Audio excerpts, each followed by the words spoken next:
Assalamualaikum warahmatullahi wabarakatuh. Alhamdulillahirabbil alamin. Asyhadu an la ilaha illallah wa asyhadu anna Muhammadar Rasulullah. Raditu billahi rabba wa bil islami dina wa bi Muhammadin nabiyya wa rasula. Rabbi shrah li sadri wa yassir li amri wahlul 'uqdatam min lisani yafqahu qawli.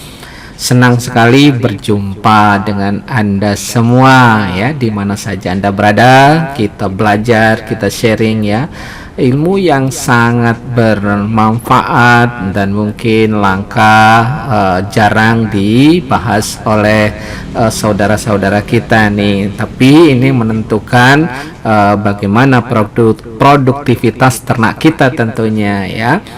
Nah, kita akan pelajari tentang fungsi mikroba rumen ternak ruminansia ya. Jadi yang memelihara sapi, kambing, domba dan kerbau ya.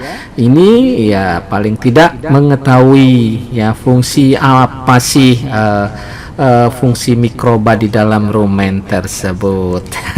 Oke, kita pelajari satu-satu ya.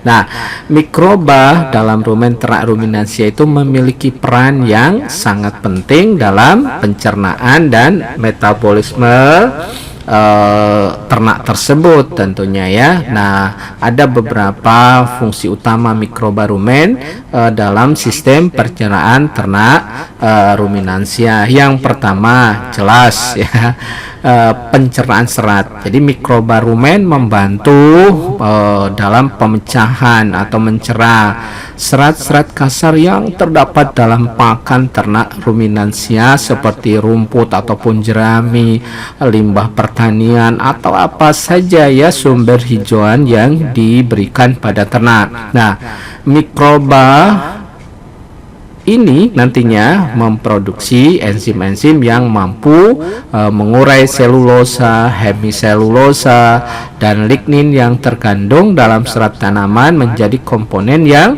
lebih sederhana yang dapat dicerna oleh ternak kita. Inilah yang membedakan dengan monogastrik ya, terutama ayam ya, ataupun ternak yang lain yang monogastrik ya, yang lambung tunggal itu pemanfaatan serat itu sangat terbatas ya. Tidak mungkin ayam itu dikasih rumput ataupun manusia itu memakan sayuran itu dalam jumlah yang terbatas ya, atau hijauan ya. Tetapi sapi, kambing atau ternak ruminansia secara umum bisa diberikan pakan sumber serat yang benar-benar kasar istilahnya, bulky.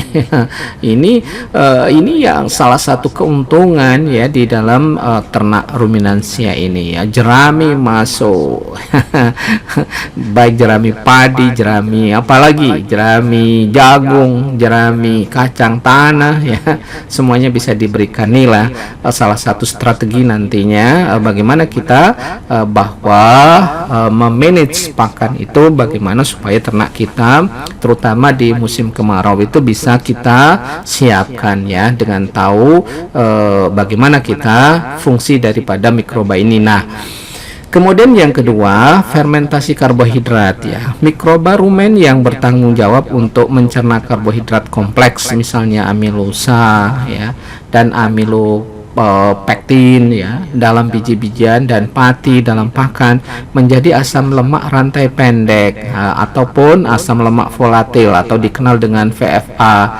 Termasuk di situ muncul di dalam proses fermentasi itu gas metan ya. Proses fermentasi ini membebaskan energi yang dapat digunakan oleh hewan atau ternak ruminansi sebagai sumber energi. Jadi termasuk di situ adalah di samping mencerna serat juga memfermentasi karbohidrat atau mencerna karbohidrat juga. Yang ketiga, sintesis protein ini yang jarang biasanya diketahui ya. mikroba rumen juga mampu mensintesis protein mikrobial dari nitrogen yang terdapat dalam pakan ternak, ya, termasuk nitrogen non protein atau NNP, atau dikenal juga ada yang menyebut non protein nitrogen atau NPM, sama saja ya, seperti urea dan amonia, serta protein dari bakteri dan protozoa rumen yang mati.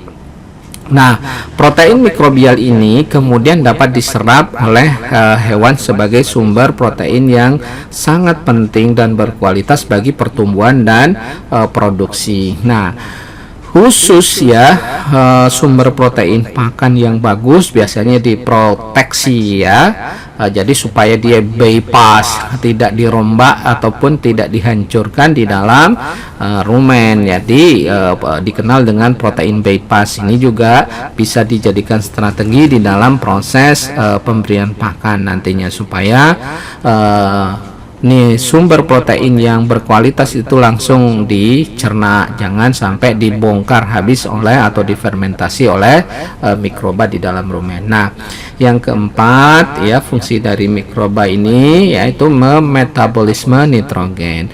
Mikroba rumen mengatur keseimbangan nitrogen dalam sistem pencernaan dengan mengubah senyawa nitrogen yang kompleks menjadi bentuk yang lebih sederhana, termasuk di situ adalah amonia.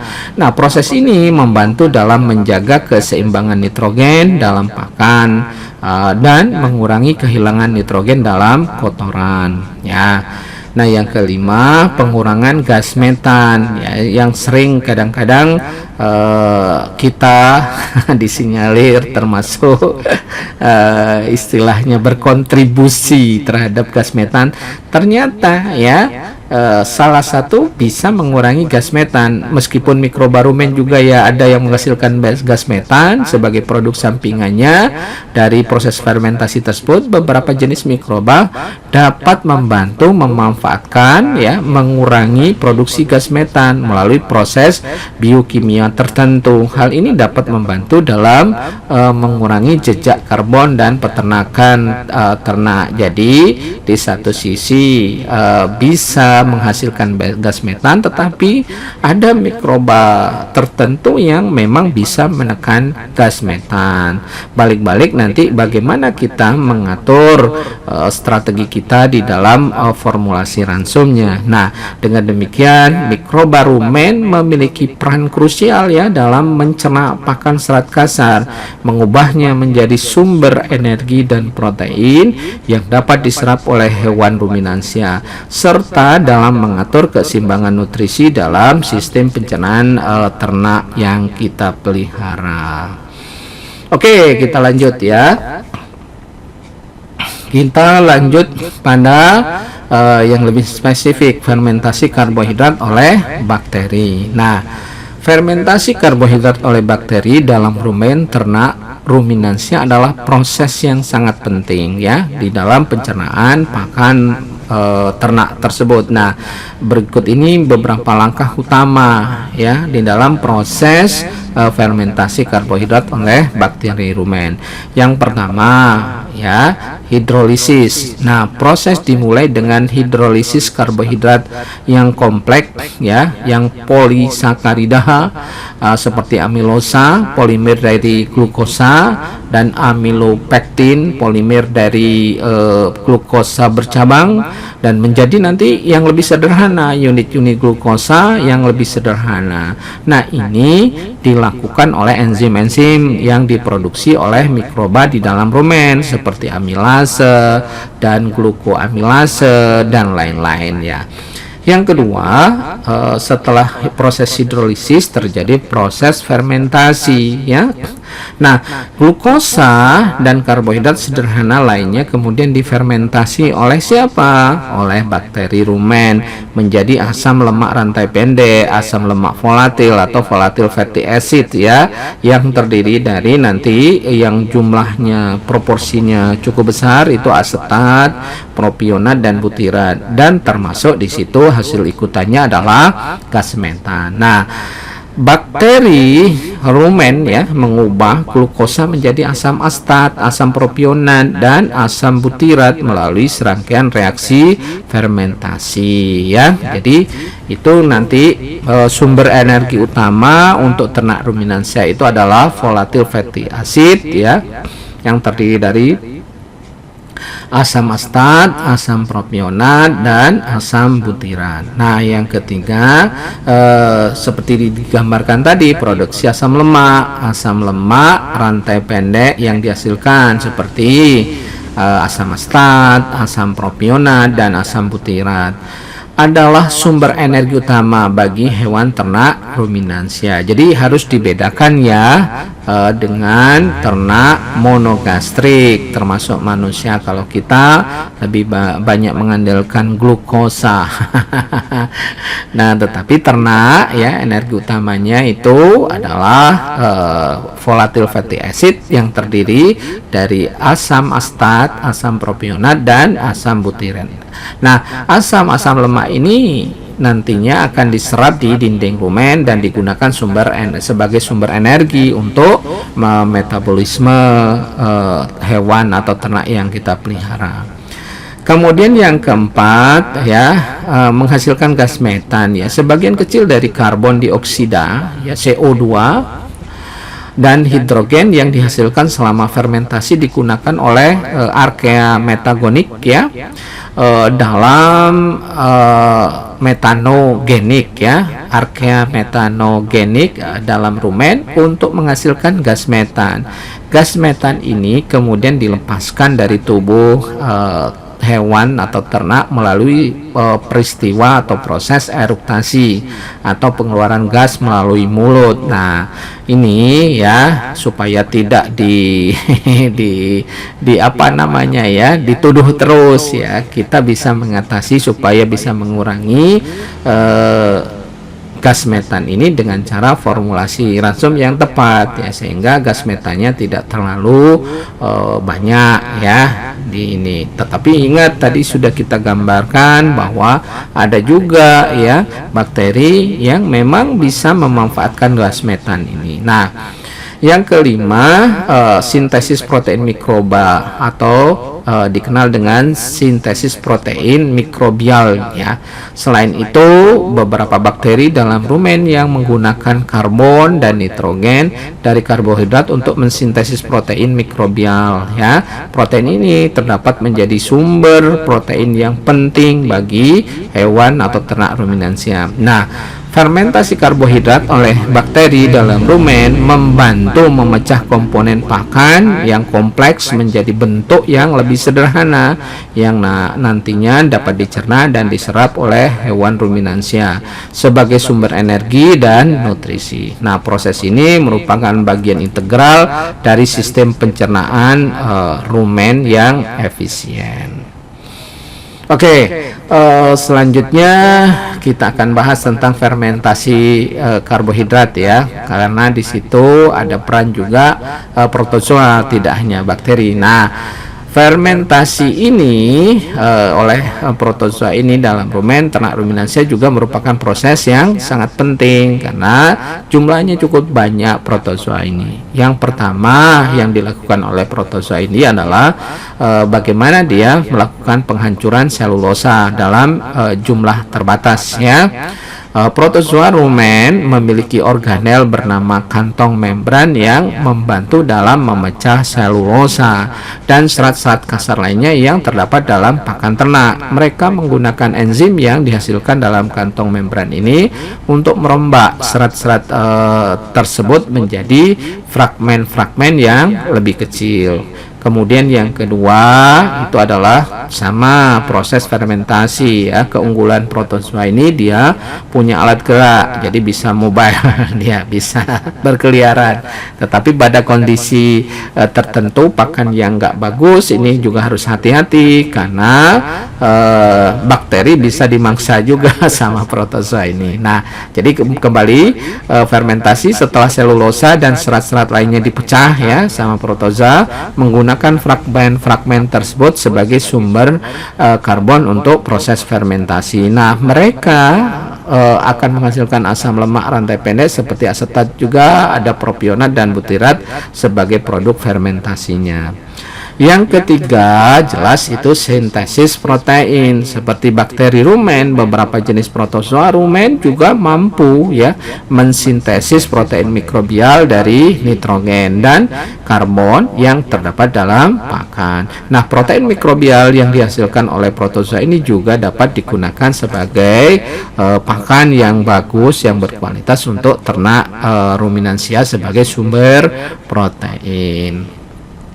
Kemudian yang keempat ya, simbiosis ya dengan bakteri. Nah, ini yang selain menghasilkan produk fermentasi ya, protozoa juga memiliki hubungan simbiotik dengan bakteri dalam rumen.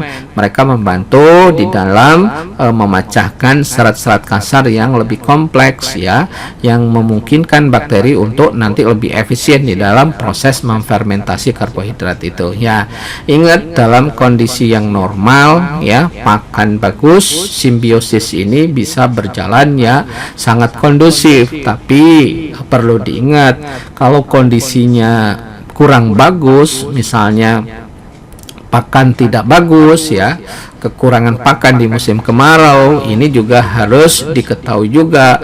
Kalau tidak ada makanan untuk protozoa ini bisa memakan bakteri, dan ini masalah serius ya, harus ada penanganannya. Jadi kita tahu, wah ini apa strategi kita di dalam musim kemarau ya, bagaimanapun kita harus siapkan mungkin ya sedikit pakan yang fermentable ya, misalnya walaupun hijauannya dalam bentuk jerami, nanti harus disupport dengan konsentrat misalnya. Jadi pakan yang fermentable supaya ekosistem di dalam rumen itu menjadi bagus ya, tidak liar sih protozoanya. Oke, yang kelima, pengurangan gas metan ya. Nah, beberapa penelitian menunjukkan bahwa protozoa rumen dapat membantu dalam mengurangi produksi gas metan dengan cara menyerap hidrogen yang dihasilkan selama fermentasi. Nah, ini dapat membantu mengurangi jejak karbon dari peternakan atau industri peternakan. Fermentasi karbohidrat oleh protozoa di dalam rumen ya, bekerja bersama dengan fermentasi yang dilakukan oleh bakteri. Untuk apa? Untuk mencerna pakan rumen yang di dalam rumen supaya lebih efisien dan optimal tentunya ya. Jadi sinergi ini yang kita harus benar-benar kita support, kita dorong, termasuk peran nanti di situ ada peran juga fungi. Jadi di dalam ekosistem itu tidak hanya ada dua, tetapi juga ada fungi juga sebagai pioner di dalam merombak pakan ya, yang diberikan untuk ternak kita ya. Oke, kita lanjutkan ya.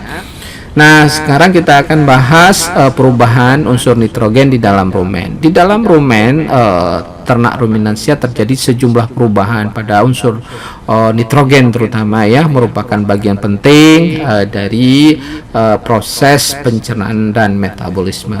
Berikut ini adalah beberapa perubahan ya. Jadi perlu diketahui, jadi bakteri ataupun atau mikroba yang ada di dalam rumen itu pinpinbo. Apa pinpinbo ini istilah saya saja, pintar-pintar bodoh. Untuk pakan atau sumber protein yang bagus itu kenapa harus diproteksi? Itu karena kalau masuk ke dalam rumen tanpa proteksi maka akan dibongkar ya, dirombak, nanti dijadikan sumber protein, sumber sintesis asam amino. Makanya kalau sumber protein yang bagus itu sebaiknya diproteksi dengan berbagai macam zat yang bisa tidak terdegradasi di dalam rumen sehingga dia bypass. Nah, kembali ya ke apa yang terjadi di dalam rumen ini. Yang pertama, terjadi proses degradasi protein. Protein dalam pakan, baik yang berasal dari hijauan maupun bijian, dipecah oleh enzim mikroba dalam rumen menjadi asam amino. proses ini disebut dengan degradasi protein ya. Bakteri rumen dan protozoa mengeluarkan enzim protease dan memecah ikatan peptida dalam protein ya, menghasilkan nanti asam amino. Nah, yang kedua itu biasanya terjadi perubahan atau proses amonifikasi. Jadi asam amino yang dihasilkan dari degradasi protein kemudian diuraikan lebih lanjut oleh bakteri rumen menjadi amonia atau dikenal dengan NH3 ya. Nah, proses ini disebut amonifikasi. Amonia merupakan bentuk nitrogen yang sederhana dan dapat diserap oleh mikroba rumen serta digunakan untuk mensintesis protein mikrobial dan asam amino lainnya. Jadi dikatakan tadi ya, dijelaskan di awal pinbo tadi. Jadi apapun itu sumber protein itu akan begitu masuk ke dalam rumen itu biasanya didegradasi dulu, kemudian disintesis kembali. Nah, untuk kemajuan ataupun bagaimana strategi ya tadi, kalau kita punya sumber protein bagus ya diproteksi ya, supaya nanti protein itu bypass ya, langsung diserap ke proses penyerapan berikutnya. Nah, yang ketiga, sintesis protein mikrobial. Amonia yang dihasilkan dari amonifikasi tadi digunakan oleh bakteri rumen tentunya dan protozoa untuk mensintesis protein mikrobial. Nah, protein mikrobial ini merupakan sumber utama protein bagi hewan ruminansia, karena mikroba tersebut akan tercerna dan diserap nantinya bersama-sama dengan pakan yang tercerna. Yang ketiga, utilisasi nitrogen. Nah, hewan ruminansia menggunakan protein mikrobial yang diserap dari rumen ya sebagai sumber protein dan nutrisi mereka ya. Selain itu, hewan atau ternak dapat menggunakan amonia langsung ya yang diserap dari rumen sebagai sumber nitrogen dalam sistem protein mereka ya. Jadi itu. Nah, yang kelima, prosesnya terjadi proses ureolisis ya, urea yang mungkin ditambahkan ke pakan hewan ya sebagai sumber tambahan nitrogen dapat diurai oleh enzim urease yang diproduksi bakteri rumen. Nah, urea ini akan diuraikan menjadi amonia karbon dioksida yang kemudian digunakan oleh mikroba rumen untuk sintesis protein mikrobial. Nah, ini bro and sis ya, sahabat semuanya. Nah, bagaimana kalau kita mau memanfaatkan jerami padi ya? Bisa kita dalam jumlah terbatas kita lakukan atau ditambahkan urea ya, dikenal dengan teknologi amoniasi pada jerami padi ya. Ini sempat kita bahas di beberapa ini, kalau misalnya ada yang mau silahkan nanti di browsing tentang amoniasi ya. Jadi di dalam rumen ini mikroba bisa mampu menggunakan urea ini ya, tapi jangan terlalu banyak. Kalau terlalu banyak itu akan keracunan ya. Maksimal ya harus di bawah 5% ya. Diproses dulu jeraminya ya, nanti dicampur dengan urea, kemudian diinkubasi. Setelah itu baru diangin-anginkan sebelum diberikan ya. Dengan demikian, perubahan unsur nitrogen di dalam rumen melibatkan serangkaian proses seperti degradasi protein, amonifikasi, sintesis protein mikrobial, dan utilisasi nitrogen oleh ternak. Nah, proses ini penting untuk menyediakan sumber protein yang cukup bagi ternak ruminansia dan juga untuk menjaga keseimbangan nutrisi dalam sistem pencernaan ternak kita. Oke. Berikutnya kita akan bahas nih ya, yang sangat penting ini ya, tentang sintesis protein mikroba ini ya.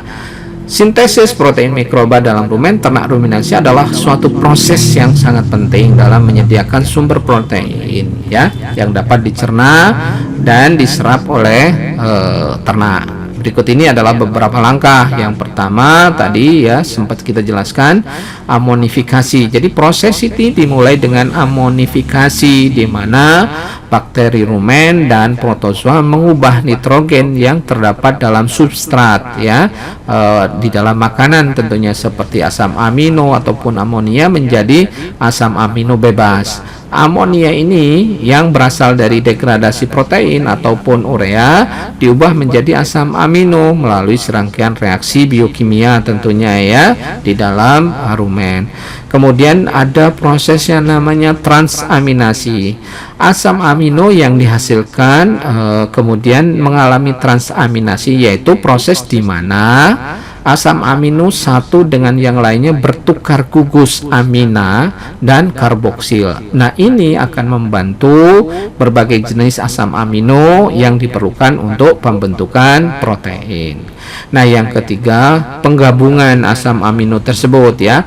Asam amino yang dihasilkan dari transaminasi kemudian digunakan oleh mikroba rumen untuk mensintesis protein mikrobial. Nah, bakteri dan protozoa menggunakan asam amino ini sebagai bahan baku untuk merakit rantai polipeptida dan yang membentuk protein.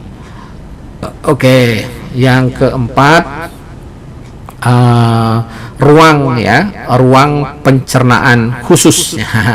Protozoa rumen memiliki struktur khusus yang disebut kantong membran, di mana mereka melakukan sintesis protein. Nah, kantong membran ini memiliki enzim dan struktur yang mendukung proses sintesis protein sehingga lebih efisien. Yang kelima, nutrisi mikrobial. Setelah protein mikrobial terbentuk, hewan atau ternak ruminansia mencerna mikroba tersebut bersama-sama dengan pakan yang sudah dicerna ya. Nah, proses mikrobial yang diserap oleh hewan kemudian digunakan sebagai sumber protein yang penting.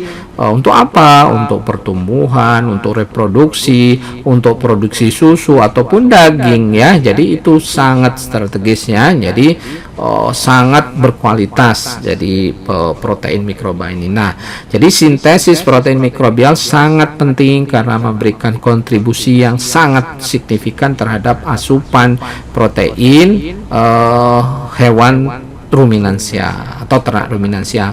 Protein mikrobial memiliki kualitas nutrisi yang baik dan dapat diserap dengan efisien oleh ternak ya, sehingga memainkan peran yang krusial dalam menjaga keseimbangan nutrisi dan kesehatan ternak kita.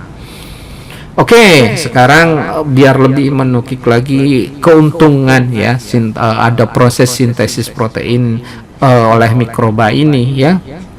Jadi nanti ini akan menentukan bagaimana strateginya, termasuk kita bisa memanfaatkan non protein nitrogen. Jadi sumber-sumber misal makan yang serat kasarnya tinggi, yang kalau diberikan langsung ke ternak itu kadang-kadang sumber proteinnya sangat rendah. Itu bisa dilakukan amoniasi di luar ya, diinkubasi dicampur dengan urea. Jangan terlalu banyak ya, harus di bawah 3% misalnya ya, untuk meningkatkan. Dan di samping dia terjadi proses perenggangan selulosa, tapi dia juga bisa menambahkan sumber nitrogen ya yang diberikan pada ternak kita. Nah, sekarang keuntungannya ya. Yang pertama ya, keuntungan dari terjadinya sintesis protein mikroba ini. Nah, sumber protein yang berkualitas. Ingat, protein mikrobial yang disintesis oleh bakteri dan protozoa dalam rumen memiliki kualitas nutrisi yang tinggi ya. Mereka mengandung asam amino esensial tentunya yang memang dibutuhkan oleh ternak ya, dalam proporsi yang tepat yang diperlukan oleh ternak atau hewan yang kita pelihara. Untuk apa? Ya jelas untuk pertumbuhan, reproduksi, dan produksi susu ataupun daging yang optimal nantinya. Nah, yang kedua keuntungannya adalah efisiensi pencernaan. Jadi protein mikrobial yang dicerna dan diserap oleh di dalam rumen ya tentunya, atau saluran pencernaan itu akan lebih efisien ya bagi ternak ruminansia tersebut. Karena apa? Telah dihasilkan di dalam rumen, dihasilkan dari tempatnya itu, pabriknya itu. Jadi begitu masuk ke saluran berikutnya, dia akan terserap dengan optimal. Nah, tempat yang sama di mana pencernaan pakan itu terjadi. Jadi benar-benar itulah pabriknya di dalam mengolah, kemudian diserap. Nah, itu pasti akan lebih efisien dan optimal. Nah, hal ini akan mengurangi kerugian nutrisi yang terjadi dalam pencernaan dibanding dengan pemberian protein yang berasal dari sumber luar yang lebih sulit dicerna. Ya, makanya ini sangat berkualitas dari ini ya, protein mikroba ini. Nah, yang ketiga keuntungannya adalah pemulihan nitrogen. Sintesis protein mikrobial memungkinkan penggunaan nitrogen yang ada dalam pakan kasar dan serat-serat yang biasanya sulit dicerna oleh hewan atau ternak ruminansia. Nah, bakteri dan protozoa menggunakan amonia yang dihasilkan dari degradasi protein ataupun urea yang disuplementasikan sebagai bahan baku untuk sintesis protein, sehingga membantu dalam memulihkan nitrogen dalam pakan. Jadi bisa ditambahkan ya non protein nitrogen atau sumber-sumber yang kira-kira dari luar ya. Jadi untuk mendukung proses supaya sintesis protein mikroba ini bisa lebih optimal. Nah, yang keempat, pertahanan keseimbangan nutrisi ya, dengan keuntungan dengan sintesis protein mikroba ini.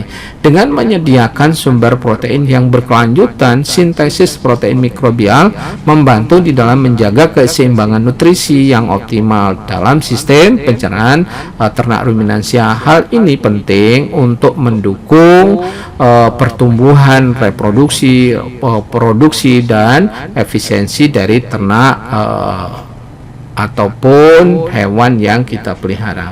Yang kelima, yang terakhir ya, penyediaan energi tambahan. Jadi proses sintesis protein mikrobial juga menghasilkan energi yang dapat digunakan oleh ternak ruminansia. Selain itu, protein mikroba juga memproduksi asam lemak rantai pendek juga sebagai produk sampingan dari fermentasi karbohidrat yang dapat digunakan sebagai sumber energi tambahan. Jadi dengan demikian ya, sintesis protein oleh mikroba dalam rumen ternak ruminansia memberikan berbagai keuntungan yang penting dalam hal nutrisi, efisiensi pencernaan, dan keseimbangan energi dan protein. Hal ini menjadi salah satu fitur atau cara kunci, strategi kunci dari sistem pencernaan yang unik ya, sangat unik, sangat luar biasa pada ternak ruminansia ini ya. Jadi luar biasa sebetulnya, dia bisa mencerna serat kasar yang tinggi ya. Jadi merupakan bagian integral dari nantinya supaya ternak kita itu bisa produktivitas tinggi ya, sehingga kita berharap ya, bercita-cita ketahanan pangan, kedaulatan pangan terutama di daging ini ya, sumber protein ini akan bisa terjamin, terrealisasi, tidak impor-impor terus. Dan ini yang kita berharap dan bisa mensejahterakan masyarakat kita semua.